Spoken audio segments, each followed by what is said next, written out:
이 시간 우리에게 주시는 하나님의 말씀은 시편 119편 96에서 100절입니다. 내가 보니 모든 완전한 것이 다 끝이 있어도 주의 계명들은 심히 넓으니이다. 내가 주의 법을 어찌 그리 사랑하는지요. 내가 그것을 종일 작은 소리로 읊조리나이다. 주의 계명들이 항상 나와 함께하므로 그것들이 나를 원수보다 지혜롭게 하나이다. 내가 주의 증거들을 늘 읊조림으로 나의 명철함이 나의 모든 스승보다 나으며 주의 법도들을 지킴으로 나의 명철함이 노인보다 나으니이다. 아멘. 오늘은 말씀의 사람이라는 제목으로 말씀을 나누도록 하겠습니다. 우리는 유튜버라는 단어를 자주 쓰고 있습니다. 그만큼 유튜버들이 많아졌다는 것입니다. 유튜버는 동영상 공유 웹사이트 유튜브용으로 동영상을 제작하는 사람을 말합니다. 넓게는 유튜브 방송을 통해 새로운 문화와 경제를 만들어내는 사람들이라는 의미로 쓰입니다. 다양한 영역이 있습니다. 그 중에 일상생활을 가감없이 그대로 보여주는 내용도 많습니다. 어느 연인 부부는 아기를 돌보는 일상을 그대로 보여주고 있습니다. 어렵게 임신을 하고 아기를 출산했습니다. 산후조리원까지는 그래도 편안함을 느꼈습니다. 그러나 아기를 집에 데리고 온 이후부터는 부부가 녹초가 되었습니다. 밤새 울고 보채는 아기를 돌보느라 잠을 제대로 자지 못했기 때문입니다. 아기가 울고 보채는 원인에는 배가 고프니 젖을 달라는 신호가 많습니다. 몸이 원하고 자라기를 소망하기 때문입니다. 먹고 자고 싸고의 반복입니다. 그러는 사이 아기는 무럭무럭 자랍니다. 그러면 영적으로 갓 태어난 그리스도인은 어떠하겠습니까? 예수님을 믿고 예수님을 마음에 모셔드렸습니다. 그러면 새 생명으로 탄생한다는 것입니다. 이 새 생명에게 가장 필요한 것은 돌봄과 영의 양식을 먹이는 것입니다. 주변에서 많이 보살펴 준다 하나 관심을 가진다 하나 영의 양식을 먹지 않으면 갓 태어난 그리스도인은 자라지 못합니다. 영양실조에 걸려 목숨이 위험할 수 있습니다. 그렇기 때문에 갓 태어난 아기는 영의 양식을 반드시 먹어야 합니다. 그것도 지속적으로 먹어야 합니다. 그러면 육의 양식은 밥이라고 하지만 영의 양식은 무엇일까? 예수님께서는 이렇게 말씀하셨습니다. 마태복음 4장 4절 예수께서 대답하여 이르시되 기록되었으되 사람이 떡으로만 살 것이 아니요 하나님의 입으로부터 나오는 모든 말씀으로 살 것이라 하였느니라 하시니, 말씀을 통해서 예수 생명으로 새롭게 태어난 사람은 육의 양식, 또 이 육의 양식에 대해서 여러 가지 해석이 있습니다. 그냥 먹는 육의 양식도 말하지만 세상의 것, 세상 소유를 말하기로 합니다. 먹는 양식 또는 세상의 소유로 살 수 없는 존재가 누구다? 새롭게 거듭난 그리스도인입니다. 하나님의 입으로부터 나오는 모든 말씀으로 살아가야 하는 존재임을 예수님께서는 분명히 가르쳐 주셨습니다. 말씀을 먹어야 영적 생명을 유지할 수 있고 영적 생명이 무럭무럭 자라갈 수 있습니다. 베드로전서 2장 2절 갓난 아이들 같이 순전하고 신령한 젖을 사모하라. 이는 그로 말미암아 너희로 구원에 이르도록 자라게 하려 함이라. 갓난 아이들 같이 순전하고 신령한 젖을 사모하라 이렇게 했습니다. 갓난 아이들이 가장 많이 우는 것은요, 젖을 달라고 우는 경우입니다. 배고프니 젖을 달라. 나 배고파 죽겠으니 빨리 젖을 달라고 막 웁니다. 아기는 살고자 하는 본성이 있어요. 그리고 자라고자 하는 본성이 있기 때문입니다. 영적으로 갓 태어난 그리스도인도 이런 본성이 발동되어야 합니다.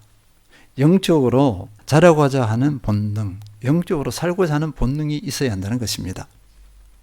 그러면 말씀이 무엇입니까? 한마디로 하나님의 말씀입니다. 하나님의 입에서 나온 말씀이기 때문에 이 말씀은 하나님의 인격과 동일시할 수 있습니다. 하나님의 속성과 같아요. 하나님 자체입니다. 예수님께서는 이렇게 말씀하셨습니다. 요한복음 5장 39절, 너희가 성경에서 영생을 얻는 줄 생각하고 성경을 연구하거니와 이 성경이 곧 내게 대하여 증언하는 것이니라. 유대인들이 성경에서 영생을 얻는 줄 생각하고 성경을 연구했습니다. 이 기초는 단단해요. 아주 바른 마음입니다. 좋은 마음이에요. 그런데 예수님께서 천지개벽의 말씀을 하셨습니다. 이 성경이 곧 내게 대하여 증언하는 것이다. 이렇게 유대인들 앞에서 말씀하신 것입니다. 유대인들이 기겁할 말씀입니다. 말씀은 예수님에 대해서 증언하는 거룩한 말씀입니다.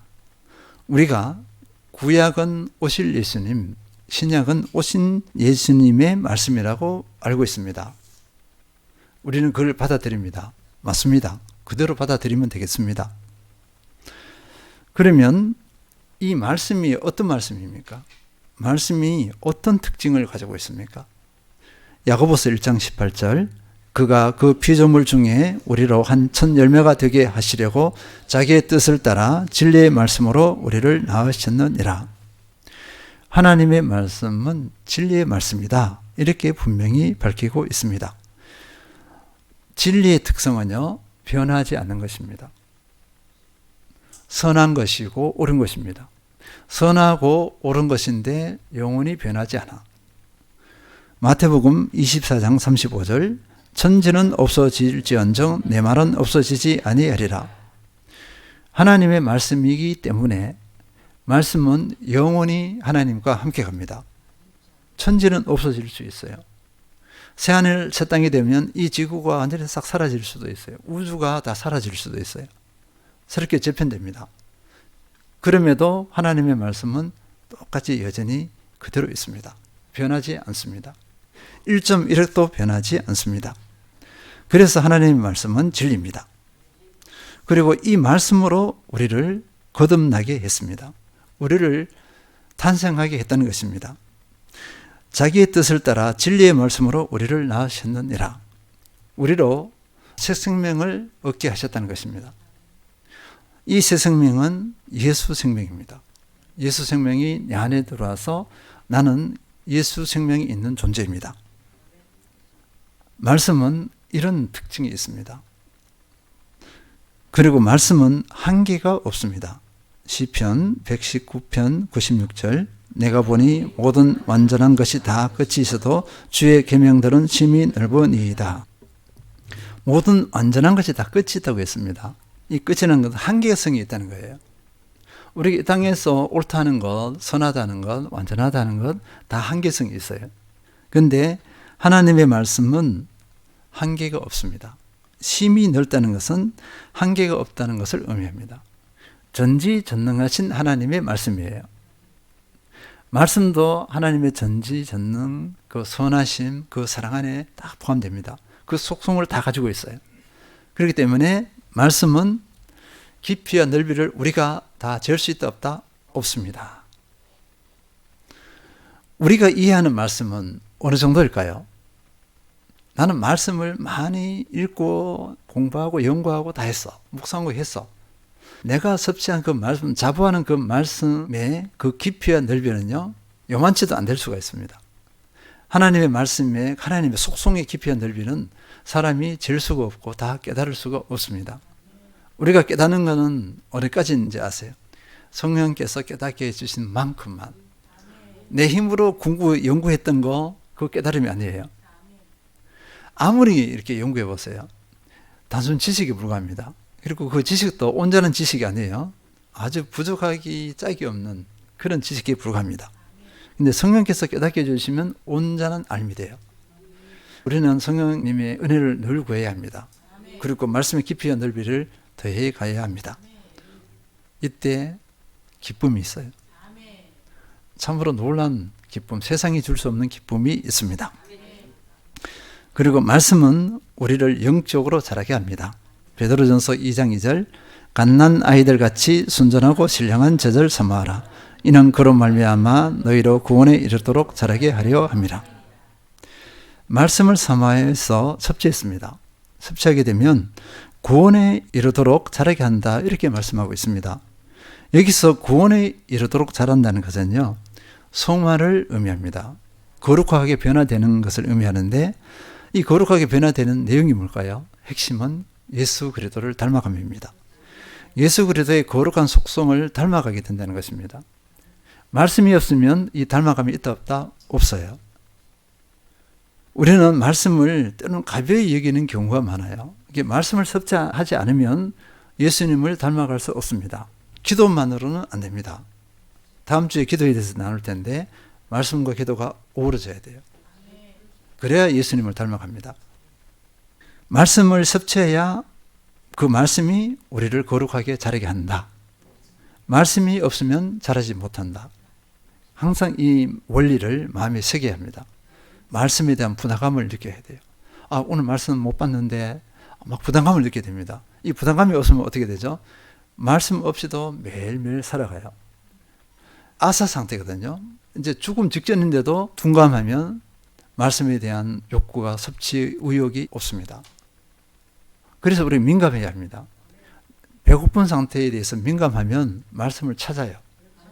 이 사람이 건강한 믿음의 사람입니다. 말씀을 통해서 우리는 하나님을 알아갈 수 있습니다. 믿음의 사람에게 주신 특별 은총이에요.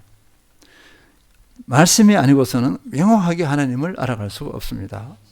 자연을 통해서 또는 다양한 것을 통해서 하나님을 안노하지만 그것은 특별 은총에 비하면 아무것도 아니에요. 불완전할 수가 있어요. 내가 다양한 경험으로 하나님을 경험했다지만 그것이 온전하지 않을 수가 있습니다. 근데 말씀은 어김이 없어요. 정확합니다. 예수님을 알아야, 하나님을 알아야 닮아가는 겁니다. 이게 원리예요. 그래서 말씀을 섭취해야 합니다. 하나님을 모르고 예수님을 모르는데 예수님을 닮아갈 수 있다? 하나님의 뜻을 알고 하나님 뜻대로 삶을 산다? 불가능해요. 그래서 말씀을 섭취해야 합니다. 어떤 사람은요, 말씀을 기피하는 경우가 있습니다. 결국은 바른 믿음, 건강한 믿음이 되지 못합니다. 여기저기서 약점이 노출됩니다. 한쪽으로 치우친다거나 하나님을 잘못 오해하는 경우가 많아요. 여러 영역에서 약점을 피할 수가 없다. 이렇게 확인할 수 있습니다. 결국은 건강한 그리스도인이 되지 못합니다. 우리는 말씀을 사모해야 합니다. 말씀은 우리를 인도해 줍니다. 시편 119편 105절 주의 말씀은 내 발의 등이요 내 길의 빛이니이다. 말씀은 내가 갈 길을 가르쳐 줍니다. 나를 인도하신다는 것입니다. 내 발의 등, 내 길의 빛이라는 것은요, 말씀이 내가 갈 길을 가까운 현재와 미래까지 다 비춰준다는 것입니다. 인도해 가신다는 것이에요.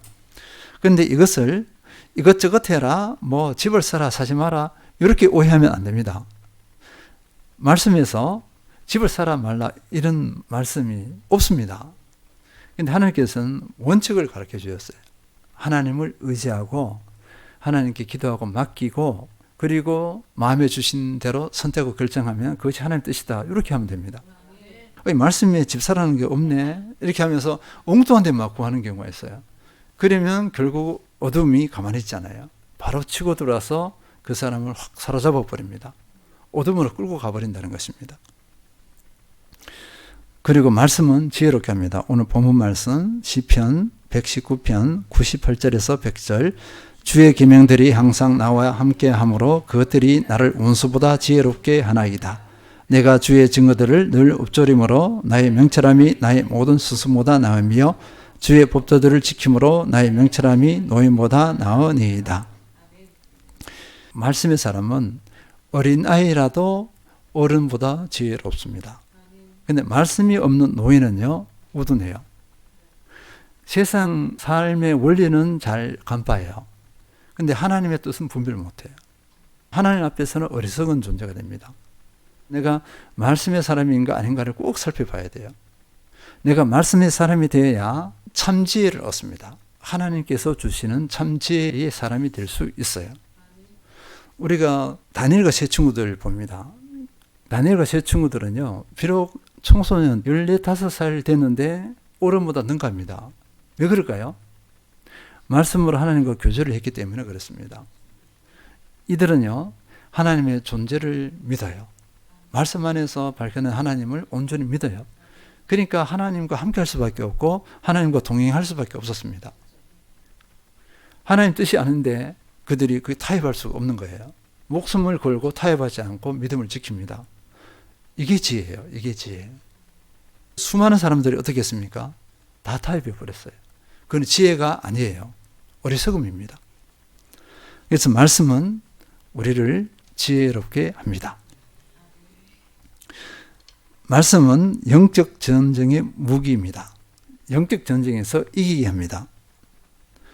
말씀이 없는 사람은 여러 삶의 도전, 사탄마귀의 공격을 이겨내기가 쉽지 않습니다. 에베소서 6장 17절 구원의 투구와 성령의 검 곧 하나님의 말씀을 가지라. 말씀은 검입니다. 검이자 방패예요. 그래서 사탄마귀의 싸움에서 영적 전쟁에서 최고의 무기이고 승리를 이끄는 지름길입니다. 그런데 말씀이 없으면 이 영적 전쟁에서 패배해요. 우리 자신으로는 이길 수가 없어요. 말씀으로 맞서면 이길 수가 있습니다. 그래서 우리는 말씀의 사람이 되어야 합니다. 이렇게 말씀의 특징, 말씀의 가치를 아무리 열개해도 지나치지 않고요. 너무 많아서 나열할 수 없어요. 지금 시간이 부족해서 이거밖에 못 나눕니다. 성경 전체가 말씀의 가치로 다 가득 찼어요. 오늘 여기까지 하고요. 분명한 것은 말씀을 섭취해야 합니다. 처음에는요, 모유 수준일 수가 있습니다. 말씀을 받아들이는 것이 모유 수준밖에 안 돼요. 거친 거 주면 나가버린다는 거죠. 소화를 못 시키기 때문에 자기 삶에 적용이 안 돼요. 이후에는 이유식 수준, 그 다음에 죽 수준, 그 다음에 밥의 수준, 그 다음에 어떻게 되죠? 고기 수준. 우리가 어른이 되면 작고 맵고 뭐 별의별 음식을 다 먹을 수 있어요. 우리가 영적으로 성장하면 별의별 말씀을 다 받아들일 수 있습니다. 어떤 때 말씀이 너무 버거울 때가 있어요. 그런데 성장하면 버겁지가 않습니다. 쑥 받아들여서 삶에 적용해요. 나를 든든하게 세웁니다. 말씀을 섭취하는 수준이 계속 올라가야 합니다. 깨달음이 깊어지고 그 넓이가 더해야 된다는 것입니다. 그런데요, 처음부터 고기 수준으로 생각하면 안 됩니다. 우리가 실수하는 게 뭐냐면 처음 온 사람에게 고기를 먹여버려요. 그 사람은요, 배탈이 나서 교회를 안 나올 수가 있습니다.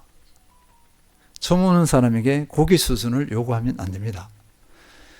아주 간단한 것, 아주 부드러운 것, 그 정도입니다. 말씀이 10개 있으면 하나도 제대로 받아들이지 못해요. 당연한 거예요. 처음 온 사람이 10개를 받아들인다, 뭔가 이상해. 이게 정상이 아닙니다. 우리는 말씀을 받아들이는 수준에 대해서는 폭넓게 이렇게 이해해야 되겠습니다. 그러면 말씀을 어떻게 먹을 수 있겠습니까? 말씀을 섭취하는 방법은 우리 한명의 성도님들은 이미 다 알고 있습니다. 우리가 여러 번 말씀을 나눴고 강조했기 때문입니다. 종합적으로 살펴보면요, 손예화를 예를 들 수 있겠습니다. 손을 한번 들어보시기 바랍니다. 어느 손도 괜찮아요. 먼저 새끼손가락입니다. 새끼손가락, 이것은 뭐냐면 듣기입니다. 듣기. 말씀을 듣는 것. 이 듣기인데요. 이 듣기는 에너지가 가장 적게 들어가죠. 앉아서 마음을 귀를 쫑긋해서 들으면 됩니다. 로마서 10장 17절 한번 보시겠습니다. 그러므로 믿음은 들음에서 나며 들음은 그리스도의 말씀으로 말미암았느니라. 말씀을 들어서 말씀을 듣는 섭취를 통해서 믿음이 형성됩니다. 말씀을 섭취할 수 있는 여러 방법 중에 첫 번째는 듣기. 가장 부담이 적어요. 에너지도 덜 들어갑니다. 그러나 좋은 태도로 받아들이면 말씀의 능력이 그에게 임할 수 있다. 이렇게 볼 수 있겠습니다. 두 번째는 약지입니다. 약지. 약지인데요. 읽기입니다. 읽기. 신명기 17장 19절 평생에 자기 옆에 두고 읽어 그의 하나님 여호와 경외하기를 배우며 이 율법의 모든 말과 이 규례를 지켜 행할 것이라.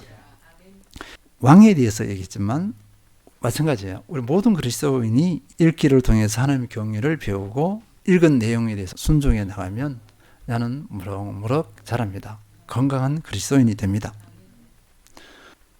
그 다음에요. 중지입니다. 중지. 중지는요.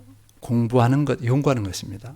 말씀을 연구하고 공부하는 것. 사도행전 17장 11절 베레아에 있는 사람들은 데살로니가에 있는 사람들보다 더 너그러워서 간절한 마음으로 말씀을 받고 이것이 그러한가 하여 날마다 성경을 상고하므로. 베레아에 있는 사람들은 태도가 너무나 좋았습니다. 사도 바울이 복음을 전했잖아요. 이것이 정말이야 하고서 상고했다 했잖아요. 깊이 생각하고 그것을 연구했다는 것입니다. 공부했어요. 정말인가? 부정적인 태도를 한 것이 아니라 말씀의 은혜를 받았습니다. 말씀이 이것이 맞다면 이 말씀대로 살아야 되잖아요. 이 좋은 태도로 말씀을 연구한 것입니다. 때로는 우리가 말씀을 연구해서 말씀을 반박하기, 다른 사람과 맞서 싸우기 위해서 또는 내가 너보다 말씀에 깊이가 더 있다, 우월감을 가지기 위해서 하는 경우가 많아요. 말씀을 섭취하고서 사탄마귀가 될 수 있어요. 그렇게 하면 안 됩니다. 태도가 좋아야 합니다. 베레아 사람들은 태도가 좋았어요. 그러니까 그들에게 말씀의 능력이 임합니다. 검지를 보겠습니다. 검지는 뭐냐면 암송입니다. 신명기 6장 6절 오늘 내가 내게 명하는 이 말씀을 너는 마음에 새기고, 마음에 새긴다는 것은 마음에 드는 거잖아요. 암송이 된 것을 의미합니다. 말씀이 암송되어 보세요. 내 상황과 형편 가운데서 그 말씀이 툭툭 나옵니다. 말씀이 막 떠올라요. 말씀을 가지고 내 상황과 형편 가운데 대응합니다. 사탄마귀 도전들 말씀으로 대응할 수 있어요. 암송해 놓은 것은요, 막연하지가 않아요.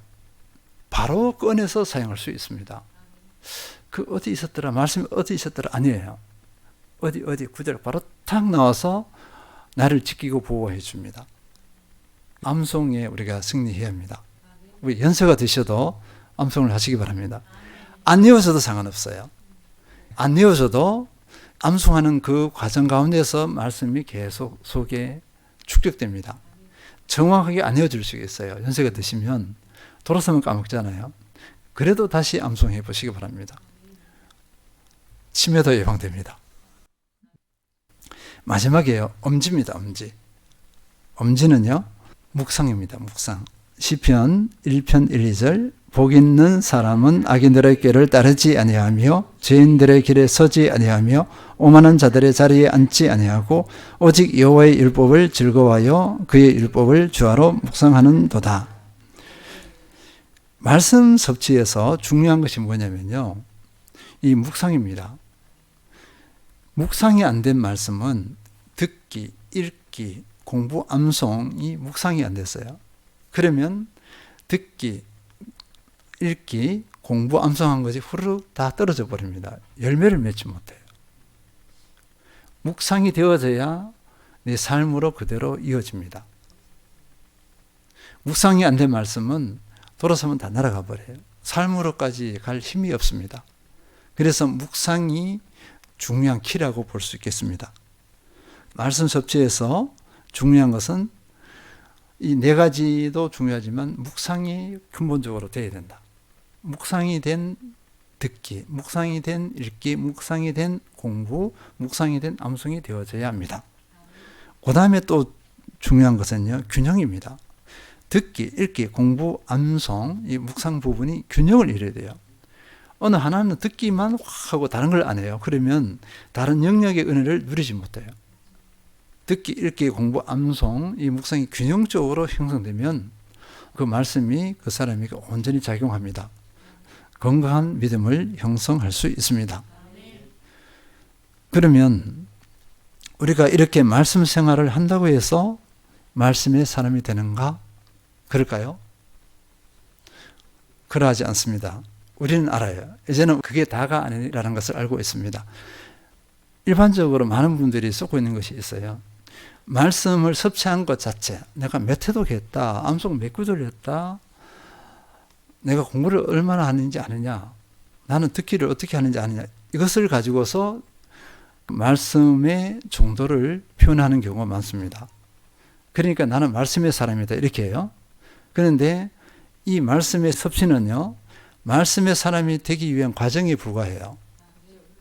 결과물이 아니고 과정입니다. 오해해서는 안 됩니다. 말씀을 지금 섭취하는 것을 가지고서 결과물로 보는 경우가 있어요? 아니에요. 말씀 섭취는요, 말씀의 사람이 되기 위한 과정에 불과합니다. 이 의식을 가져야 돼요. 말씀의 사람이 되려면 다른 필요한 것이 있습니다. 첫 번째는요, 말씀을 사랑하는 사람이 되어야 합니다. 시편 119편 97절, 내가 주의 법을 어찌 그리 사랑하는지요, 내가 그것을 종일 작은 소리로 읊조리나이다. 이 시편 기자는 말씀을 사랑한다고 했습니다. 말씀을 사랑한다면 말씀이 어떻다는 거죠? 좋아요. 좋습니다. 그냥 다른 설명이 필요 없습니다. 말씀이 꿀송이보다 더 달게 느껴집니다. 시편 19편 10절, 금 곧 많은 순금보다 더 사모할 것이며 꿀과 송이꿀보다 더 달도다. 말씀을 사모합니다. 꿀과 송이꿀보다 더 달다 했어요. 이게 말씀의 맛과 비교될 것이 없어요. 그러니까 세상 어떤 기쁨보다 이 말씀의 맛이 더 기쁘고 즐겁고 최고의 맛이라는 것입니다. 이런 경험을 해보셨습니까? 말씀을 가까이 할 수밖에 없다. 이것 또한 특별한 은혜입니다. 질문해 보겠습니다.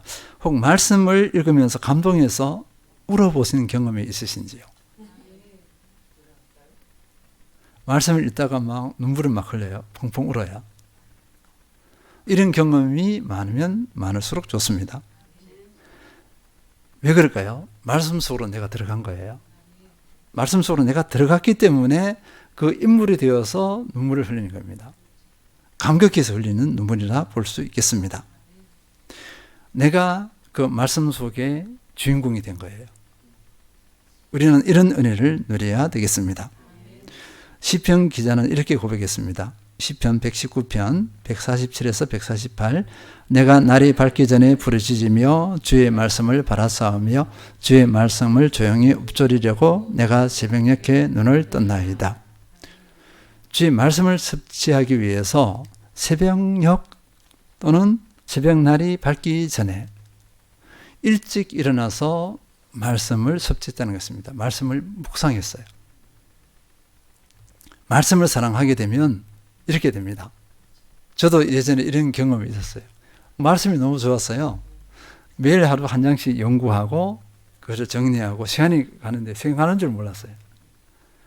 그런 때가 있었습니다. 그리고 지금도 말씀을 보면 좋아요. 희한해요. 말씀이 좋아요, 그냥. 그리고 말씀이 지겹지가 않아요. 질리지 않아. 이것 또한 특별한 은혜가 아닌가 싶습니다. 우리 성도님들도 이런 은혜를 누리시길 기원합니다. 두 번째, 말씀을 사랑했다면요, 말씀을 사랑한 결과가 나타나야 합니다. 그래야 말씀의 사람이 되는 거예요. 이 결과가 안 나타나면 말씀의 사람이라 할 수 없어요. 첫 번째는요, 예수 그리스도가 주인이 되어야 합니다. 말씀을 통해서 하나님을 알았어요. 주님을 알았잖아요. 그러면 예수님을 주인으로 모셔드려야 합니다. 말씀을 받는데 말씀 통해서 예수님을 알았어요. 그런데도 예수님을 주인으로 모시지 않아 하나님을, 예수님을 인정하지 않는 존재가 됩니다. 말씀을 제대로 받다면 예수님을 주인으로 삼아요. 고린도후서 4장 5절, 우리는 우리를 전파하는 것이 아니라 오직 그리스도 예수의 주되신 것과 또 예수를 위하여 우리가 너희의 종된 것을 전파함이라. 사도 바울이 전파한 것의 핵심, 첫 번째, 자기를 전파하지 않았다 그랬습니다. 보통은 우리가 실수하는데요, 나를 막 전하는 경우가 있어요. 나를 드러내고 하는 경우가 많습니다. 그런데 사도 바울은 그러하지 않았어요. 예수 그리스도의 주되신 것, 이것이 첫 번째입니다. 예수님이 우리의 주님이시다. 이걸 전파하는 것의 핵심이에요. 그리고 사도 바울은 정말로 자신이 그렇게 했어요. 예수님을 주인으로 삼고 순종했습니다. 예수 그리스도가 주인 된다는 것이 무엇인지 사도 바울은 알아요. 그렇게 전할 수밖에 없었습니다. 우리의 말씀의 결과, 말씀을 사랑하는 결과는 첫 번째, 예수 그리스도를 주인으로 삼아야 합니다. 두 번째는요, 순종입니다. 순종. 시편 119편 59, 60. 내가 네 행위를 생각하고 주의 증거들을 향하여 네 발길을 돌이켜 싸우며 주의 계명들을 지키기에 신속해야 하고 지체하지 아니하였나이다. 말씀을 섭취했잖아요. 은혜를 받았어. 막 울었어요. 감격과 감동을 울었어. 거기서 멈추면 된다? 안 됩니다. 그것을 통해서 카타르시스를 그러잖아요. 뭐 엄청난 것을 경험했어요. 근데 삶과는 무관해. 그러면 그 말씀에 실패했어요. 말씀에 은혜를 덧입혔으면 순종해야 합니다. 순종까지 가야 돼요. 이렇게 한 사람이 말씀의 사람입니다. 누가복음 11장 28절 예수께서 이르시되 오히려 하나님의 말씀을 듣고 지키는 자가 복이 있느니라 하시니라. 진정 복된 사람은 말씀을 듣고 우리가 섭취하고서 지키는 사람이 복된 사람이다. 지키지 않으면 복된 사람이 아니다. 이렇게 볼 수 있겠습니다. 말씀을 섭취할 때 나는 순종하는가 아닌가를 늘 체킹해야 돼요. 말씀은 지식으로 확 쌓아놨단 말이에요. 순종하지 않는 것에 대해서 뭐라 그러죠? 관념, 지식 이렇게 합니다. 말씀을 섭취는 많이 했어. 듣기도 하고 읽고 다 했어요. 근데 순종이 없어. 이것을 가지고 관념 수준, 지식 수준 이렇게 합니다. 또 다른 말로 머리는 큰데 몸은 왜소하다 이렇게 합니다. 머리만 있는 거죠. 순종이 안 될 때 그렇습니다. 세 번째는요. 성령의 열매입니다. 갈라디아서 5장 22, 23절 오직 성령의 열매는 사랑과 희락과 화평과 오래 참음과 자비와 양선과 충성과 온유와 질제니 이 같은 것을 금지할 법이 없노니라. 성령의 열매는 반드시 나타나야 합니다. 말씀의 결과물이에요. 말씀을 섭취하지 않는 사람이 이 성령의 열매가 나타날까요? 안 나타나요. 그러면 여기서 말씀을 섭취하지 않으면 사랑, 희락, 화평 이게 무슨 말인지도 몰라요. 말씀을 통해서 아는 거예요. 깨닫습니다. 그러면은 성령의 은혜를 통해서 이 열매가 맺어야 합니다. 우리 내면이 바뀌는 거죠. 종교 행위는 많아. 말씀 섭취는 많은데 내면이 안 바뀌어. 안타까움이에요. 이거는 비극입니다. 비극. 우리는 늘 이 성령의 열매를 꼭 살펴봐야 됩니다. 성령의 열매로서 내 신앙을 평가하면 정확합니다. 승리하시는 우리 모두 성도님들 되시길 기원합니다. 마지막입니다. 네 번째는요. 겸손입니다. 말씀 가운데 내가 얼마나 큰 은혜를 받은 존재인지 알았어요. 나는 어떤 존재이죠? 죄인 중에 계시잖아요. 이런 나를 구원해 주셨어요. 난 아무 쓸모짝이 없는 존재입니다. 연약한 존재잖아요. 알았어요. 그러면 당연히 겸손히 따라와야 됩니다. 말씀을 통해서 나를 알아서 하나님을 알고 나를 알았는데 겸손하지 못해. 이거는요. 열매가 뭐죠? 돌연변이. 교만은 말씀을 섭취한 사람에게서는 절대로 나타나서는 안 되는 열매입니다. 교만은 사탄마귀 열매잖아요. 말씀을 통해서 하나님을 알았는데 어떻게 사탄마귀 열매를 맺느냐? 이거는 설명을 할 수가 없습니다. 있을 수 없는 열매가 맺어진 거죠. 말씀을 많이 받는데 교만해져서 상상이 안 가요. 말씀을 은혜로 섭취했으면 반드시 겸손으로 나간다.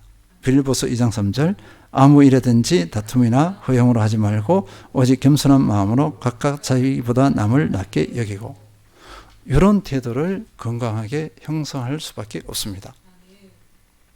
우리는 말씀에 대해서 이미 많이 들었습니다. 늘 말씀을 섭취하고 있어요. 그런데 살펴봐야 할 것은 그 말씀의 열매가 나타나느냐, 결과물이 있느냐 없느냐를 살펴봐야 합니다. 다시 확인합니다. 말씀 행위, 섭취하는 그 행위 자체가 아니라 그 말씀을 섭취한 결과물, 그 결과물이 반드시 나타나야 합니다. 결과물로서 내가 말씀의 사람인지 아닌지를 평가해야 합니다. 이 결과물을 가지고 나를 평가하면 나는 늘 겸손하게 주님을 의지할 수밖에 없어요. 그리고 결국에는 이 결과물이 나타납니다. 말씀 앞에 두렵고 떨림으로 나아가고 하나님의 은혜 아래서, 성령의 은혜 아래서 거룩한 열매를 맺을 수 있습니다. 우리 삶 가운데 말씀의 결과물이 풍성히 나타나는 우리 모든 성도님들 되시길 축원드립니다.